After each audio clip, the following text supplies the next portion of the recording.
Selamat datang kembali di channel Metamorfosa. Tempat kita belajar bersama seputar kerajaan sorga dan kebenarannya dalam kehidupan sehari-hari. Sebelum kita lanjut, silahkan teman-teman like, subscribe dan bagikan agar semakin banyak orang yang gemar belajar. Terima kasih.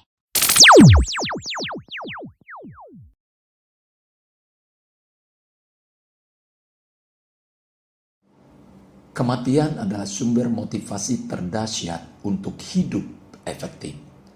Ya, tema pelajaran kita kali ini adalah kematian dan waktu. Secara umum, sebagian besar orang akan menghindar dari kematian. Orang akan berjuang mengusahakan agar usia hidupnya panjang.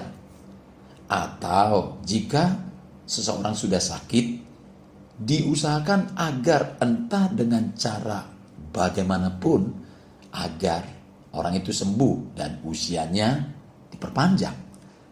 Dalam kondisi sakit misalnya, biasanya keluarga siap berkorban apapun harga yang harus dibayar, bahkan meski harus menjual segala harta miliknya.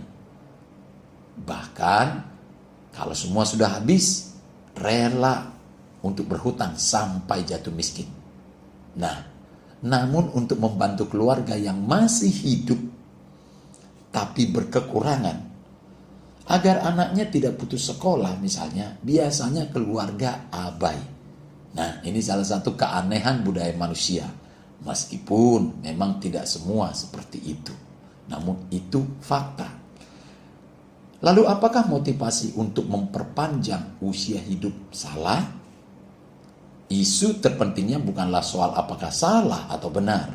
Yang jauh lebih penting adalah untuk apa sebenarnya hidup ini dan untuk apa panjang usia.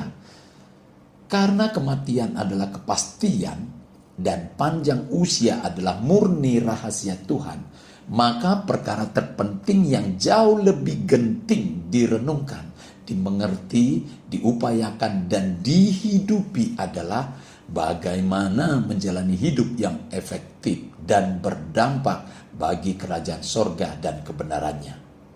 Itu saja. Nah, jika setiap detik hidup ini telah diisi dengan perkara-perkara yang menghasilkan kemajuan bagi kerajaan sorga dan kebenarannya, maka sebenarnya kapanpun kematian menjemput, dia akan berkata seperti Rasul Paulus berkata, "Bagiku hidup adalah Kristus dan mati adalah keuntungan. Tetapi jika aku harus hidup di dunia ini, itu berarti bagiku hidup memberi buah." Yang menarik adalah orang-orang yang masa hidupnya berdampak dahsyat dalam sejarah adalah orang yang usianya relatif singkat. Namun dampak perbuatannya tidak pernah hilang dari sejarah peradaban manusia.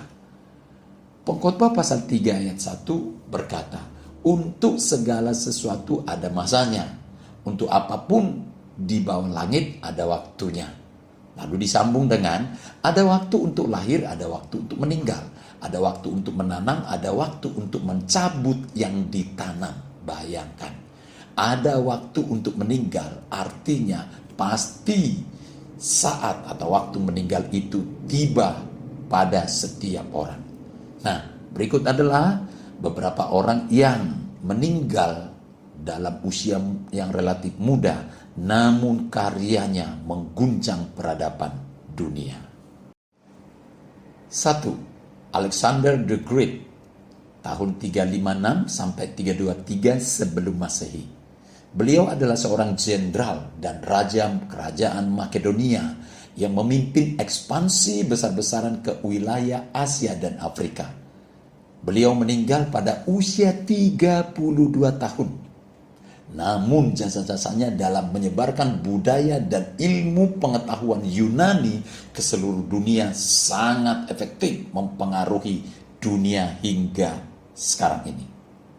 Ingat, Perjanjian Baru ditulis dalam bahasa Yunani dan prolog Injil Yohanes, yaitu konsep logos yang sangat dahsyat, sangat hebat dan sangat dalam itu adalah konsep yang sudah dikenal dalam budaya peradaban Yunani. Dan itu adalah konsep Yunani. Itu artinya di satu sisi Alkitab memang membutuhkan cara berpikir yang hebat seperti ilmuwan Yunani untuk memahami kedahsyatan firman Tuhan dengan lebih baik dan lebih dahsyat lagi. Yang kedua, Wolfgang Amadeus Mozart 1756 sampai 1791. Beliau adalah seorang komposer musik klasik Austria yang dikenal sebagai salah satu komposer terbesar dalam sejarah musik. Ia meninggal pada usia 35 tahun, tetapi karya-karyanya masih sangat dihargai dan memengaruhi banyak musisi hingga saat ini. Yang ketiga, Anne Frank 1929 sampai 1945. Beliau adalah seorang gadis Yahudi yang menulis buku harian selama Perang Dunia Kedua. Setelah keluarganya ditangkap dan dibawa ke kamp konsentrasi, dia meninggal pada usia 15 tahun. Namun buku harian tersebut diterbitkan dan menjadi salah satu karya sastra yang paling berpengaruh dalam sejarah, menggambarkan kekejaman Perang Dunia Kedua dari perspektif seorang gadis remaja. Yang keempat, Emily Dickinson 1830 sampai 1886. Dia adalah seorang penyair Amerika yang hidup dalam keterasingan dan relatif tidak dikenal selama hidupnya. Namun setelah kematiannya pada usia 55 tahun, karyanya dianggap sebagai salah satu dari penyair terbesar dalam sejarah sastra Amerika. Yang kelima, nah untuk yang ini pasti sebagian besar orang mengenal ini. Bruce Lee 1940 sampai dengan tahun 1973. Bruce Lee adalah seorang aktor, sutradara, dan praktisi seni bela diri asal Hong Kong yang dikenal karena kontribusinya dalam pengembangan seni bela diri di dunia barat. Bruce Lee meninggal pada usia 32 tahun, tetapi pengaruhnya dalam seni bela diri dan film masih terasa hingga sekarang. Selanjutnya dalam sejarah reformasi gereja, ada beberapa tokoh yang usianya pendek namun memiliki kontribusi besar dalam pergerakan ini. Salah satu tokoh yang paling terkenal adalah Jan Hus. Jan Hus lahir pada tahun 1369 di Bohemia yang kini dikenal dengan Republik Ceko dan menjadi pendeta di sana. Dia memperjuangkan pembaruan dalam gereja Katolik Roma dan menentang banyak praktik dan doktrin yang dianggap korup dan tidak sahih. Jan Hus sangat kritis terhadap praktik penjualan indulgensi dan menyerukan bahwa ajaran-ajaran gereja harus didasarkan pada Alkitab, bukan pada tradisi gereja. Dia juga mengecam kebiasaan gereja untuk memberi kekuasaan mutlak pada paus dan uskup, yang menurutnya membuat gereja tidak lagi melayani kepentingan rakyat dan hanya berfokus pada kekuasaan dan kekayaan. Karena kritiknya terhadap gereja dan pengaruh yang sangat besar di Bohemia, Jan Hus akhirnya dijatuhi hukuman mati oleh otoritas gereja Katolik Roma pada tahun 1415. Kemudian dia meninggal pada usia 46 tahun sebagai martir reformasi gereja dan menjadi salah satu tokoh terpenting dalam gerakan tersebut. Pemikiran Jan Hus dan pengaruhnya pada reformasi gereja menjadi salah satu faktor utama yang membentuk pandangan dan gerakan reformasi pada masa selanjutnya dan membuatnya dianggap sebagai salah satu tokoh paling penting dalam sejarah reformasi gereja. Nah, ada lagi nih, Martin Luther King Jr. Beliau adalah seorang pendeta baptis Amerika Serikat yang lahir pada tahun 1929 dan meninggal pada tahun 1968. Berarti Total usianya hanya 39 tahun, termasuk sangat muda untuk seorang tokoh yang mendunia. Dia menjadi pemimpin dalam pergerakan hak-hak sipil Amerika pada tahun 1950-an dan 1960-an. Dengan golnya untuk mengakhiri segresi rasial dan diskriminasi terhadap orang kulit hitam di Amerika Serikat saat itu. King menggunakan taktik atau pendekatan atau strategi non-kekerasan dan kegiatan sipil untuk mengadvokasi hak-hak sipil orang kulit hitam, termasuk akses yang sama ke pendidikan, pekerjaan, dan hak pilih. Dia juga berjuang untuk menghapuskan hukum Jim Crow, yaitu undang-undang yang membatasi hak-hak orang kulit hitam dan memperkuat segregasi rasial. Pada tahun 1963, King menjadi terkenal karena pidatonya yang terkenal, I Have a Dream, di Washington DC, di mana dia menyerukan kesetaraan dan menggambarkan visi negara yang bebas dari segala bentuk diskriminasi. King juga menerima penghargaan Nobel Perdamaian pada tahun 1964 atas karyanya dalam memperjuangkan hak-hak sipil dan kesetaraan di Amerika Serikat. Namun pada tahun 1968, King ditembak mati di Memphis, Tennessee, yang menyebabkan kejutan dan kemarahan di seluruh negeri, serta melahirkan gelombang pergerakan baru dalam perjuangan hak-hak sipil di sana. Meskipun King tidak terkait secara langsung dengan sejarah reformasi gereja, dia tetap dianggap sebagai tokoh yang sangat penting dalam gerakan hak sipil di Amerika dan mendapat pengakuan di seluruh dunia atas perjuangannya untuk kesetaraan dan keadilan. Nah, pengkhotbah tadi berkata segala sesuatu ada waktunya. Itu benar. Di dalam timeline atau garis waktu, apa yang dilakukan oleh King Junior berdampak kepada kemajuan berikutnya dalam sejarah Amerika Serikat, negara adidaya waktu itu. Pidato I Have a Dream oleh Martin Luther King Jr. disampaikan pada tanggal 28 Agustus tahun 1963 dan Barack Obama terpilih sebagai Presiden Amerika Serikat pada tanggal 4 November tahun 2008. Memang ada jarak waktu antara pidato King dan terpilihnya Obama sebagai presiden sekitar 45 tahun. Namun yang pasti, pergerakan hak sipil yang dipimpin oleh Martin Luther King Jr. berdampak besar pada perubahan sosial politik di Amerika Serikat.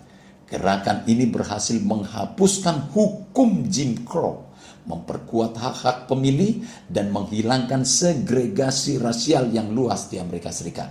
Pada saat yang sama, gerakan hak sipil memicu peningkatan kesadaran dan peningkatan partisipasi politik di kalangan orang kulit hitam yang pada gilirannya mempengaruhi politik dan pemilihan umum di Amerika Serikat. Gelegar pidato King Jr. dan masifnya pergerakan yang dihasilkan oleh karya King Jr. menggema hingga menyediakan karpet merah kepada Obama untuk masuk ke dalam kontestasi pemilihan Presiden Amerika Serikat.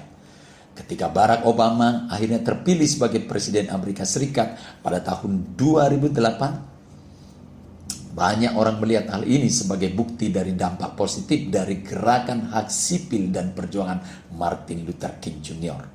Dalam pidato kemenangannya, Obama bahkan merujuk pada garis waktu dari perjuangan hak sipil hingga terpilihnya dia sebagai Presiden Amerika Serikat.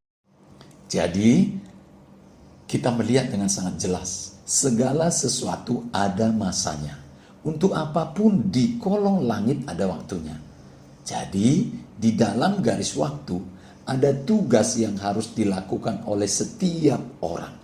Dan apa yang dilakukan oleh seseorang akan berdampak kepada apa yang akan terjadi berikutnya di dalam diri orang lain yang menangkap esensi pergerakan itu. Jadi, pastikan mengerjakan perbuatan yang berdampak kekal. Karena kita tidak pernah tahu siapa yang menangkap pergerakan itu untuk waktu yang berikutnya, yaitu yang berdampak kepada kerajaan sorga dan kebenarannya. Nah, di dalam sorga tidak ada waktu. Ya, tidak ada waktu di dalam sorga karena di sana ada kekekalan. Namun di bawah langit semua dan segala sesuatu langsung diterkam, langsung dikurung dan dibatasi oleh waktu, termasuk kita manusia. Nah, apa artinya ini? Artinya adalah di bawah langit manusia dibatasi oleh waktu. Manusia sebenarnya tidak bermewah-mewah dalam waktu. Karena waktu itu sangat kejam. Begitu batas waktu bagi kita habis, maka tak ada kekuatan untuk merubahnya. Kita harus meninggalkan dunia ini jika waktu bagi kita sudah habis. Jadi sesungguhnya nasib setiap orang tergantung kepada bagaimana dia mengisi dan menggunakan setiap detik waktu hidupnya. Mutu setiap orang adalah tergantung kepada apa yang dia isi di dalam setiap detik waktu yang disediakan Tuhan baginya selama di bumi ini. Begitu kita hadir di bawah kolong langit ini, lonceng penghitungan waktu mundur pun langsung dibunyikan. Jadi, jika sadar bahwa ada waktunya untuk mati, berarti kematian adalah alat bantu yang sangat kejam, tetapi juga yang sangat efektif untuk menyentak kesadaran kita agar, hey, mari kita mengisi waktu secara efektif, sehingga hidup ini efektif, produktif, dan berdampak bagi tugas panggilan sorgawi kita masing-masing. Pembelajaran ini saya buat sebagai wujud penghargaan saya kepada mentor saya, Pendeta Daniel Alexander, yang biasa saya panggil dengan Amang. Beliau adalah orang yang sangat efektif menggunakan setiap detik waktu hidupnya. Jika mendengar perjalanan pelayanannya, mengajar, mendidik, melatih, mengkonseling warga kerajaan sorga, saya yang usianya jauh lebih muda daripada beliau tidak sanggup mengikutinya. Salah satu contohnya, baru saja mendarat di Cengkareng dari penerbangan dari Amerika Serikat dengan waktu penerbangan yang begitu lama dan perbedaan waktu yang begitu jauh, seharusnya mengalami jet lag dan butuh waktu istirahat untuk penyesuaian sistem kerja metabolisme tubuh. Namun beliau tidak pernah mengalami jet lag. Di ruang tunggu bandara, beliau sudah langsung dijemput untuk pelayanan berikutnya dan terus berlanjut sejak mendarat hingga malam. Mengajar dan menyebarkan Injil Kerajaan Sorga tak pernah berhenti. Dan ini yang aneh tapi nyata, di tempat penginapan beliau pun anak-anak yang beliau sponsori sudah menunggu. Beliau mendengar mereka satu persatu dan memberi kebutuhan mereka. Ada yang butuh biaya kuliah, biaya hidup, biaya kontrakan, dan lain-lain. Namun beliau tetap segar dan menyala-nyala bagi Bapa. Terima kasih, semoga menjadi berkat. Dan tolong like, subscribe, dan bagikanlah pembelajaran ini agar semakin banyak orang yang gemar belajar. Tuhan memberkati.